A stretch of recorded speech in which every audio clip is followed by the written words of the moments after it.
2004ஆம் ஆண்டில் கடல் கோபத்துடன் எழுந்த சுனாமி தமிழ்நாட்டின் பல கடற்கரைகளை தாக்கியது. குறிப்பாக வேளாங்கண்ணி பகுதியில் பெரும் அழிவு ஏற்பட்டது. வீடுகள், தெருக்கள், தேவாலயங்கள் அனைத்தையும் அலைகள் விழுங்கின. ஆனால் அதே சமயம் கடலுக்கு மிக அருகில் இருக்கும் திருச்செந்தூரில் ஆச்சரியமான அமைதி நிலவியது. மக்கள் அனைவரும் வேளாங்கண்ணி வரை சுனாமி வந்தது, ஆனால் திருச்செந்தூரை ஏன் தொடவில்லை என்று வியப்புடன் பேசினர். அந்த நாளில் கடலோரத்தில் வலை வீசிக் கொண்டிருந்த மீனவர் மாரிமுத்து தூரத்தில் எழுந்த பெரு அலையை பார்த்ததும் பயத்துடன் கிராமத்தை எச்சரிக்க ஓடினார். ஆனால் அலை திருச்செந்தூரை அணுகும் தருணத்தில் முருகன் கோயிலின் விடு கம்பத்தை நோக்கியவுடன் அலை திடீரென சக்தியை இழந்து கரை அருகே நின்றது. கோயிலில் இருந்த முருகர் சிலை புன்னகையுடன் மக்களை காப்பாற்றியதைப் போல பெரும்பாலோர் உணர்ந்தனர்.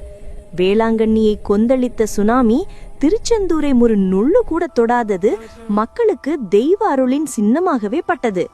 இன்று வரை அந்த அதிசயத்தை நினைத்தாலே முருகனின் திருத்தலத்தை எந்த சக்தியும் அசைக்க முடியாது என்ற நம்பிக்கை மக்களின் மனதில் உறைந்து நிற்கிறது.